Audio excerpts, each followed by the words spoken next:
শুনানি মানে সিদ্ধাৰ্থৰ যিহেতু ডিচাৰ্জ ফাইল কৰিছিলে যোৱাবাৰ আৰু তাৰ অবজেকশ্যন হৈছে সেইখিনি কিন্তু শুনানি অহাবাৰহে হ'ব। আকৌ সিদ্ধাৰ্থ শেখৰজ্যোতি গোস্বামীয়ে আজি পুনৰবাৰ ডিচাৰ্জ পিটিশ্যন দিছে, গতিকে সেইখিনিও 16 তাৰিখে অহা ডেট আছে, তাত হ'ব।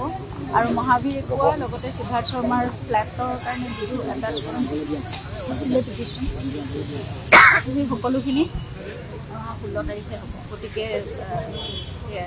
আজি আমি সেই কথাটোৱে কৈ আছোঁ। আৰু শ্যামকানু মহন্তৰ যে লয়াৰে ডকুমেণ্টৰ কথাটো যে বহুতখিনি খেলি মেলি কৰি আছে আৰু তেওঁ মানে অলপ কনফিউজ যেন লাগিছে।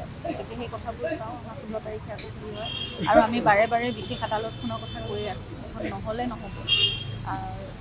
নহ'লে ইমান দিন ধৰি আৰু এনেকৈ শুনানি চলি থাকিব বছৰ বছৰ ধৰি, সেইটো জুবিন গাৰ্গৰ লগত বা এনেকুৱা এটা বিশেষ কেছৰ লগত এইটো কথা হোৱাটো সম্ভৱ নহয়। আৰু অসমৰ ৰাইজে আমি যিমান পাৰি ক্ষীপ্ৰতাৰে আমি বিচাৰ শাস্তি পাবই লাগিব। কিবা যদি জামিনৰ কথাও ভাবিছে, এইবোৰ নিবেদনটো চলিয়ে আছে। গতিকে কোনোদিনেই সেই দোষীকেইটাই মানে জামিনটো পাবই নালাগে, একদম চিধা চিধি বিচাৰ হ'ব লাগে আৰু শাস্তি পাব লাগে, একদম কঠোৰতকৈ কঠোৰ। সেইখিনি মই সদায় কৈ আহিছোঁ, মই সদায় সেই কথাটো আমি সকলোৱে বিচাৰিছোঁ।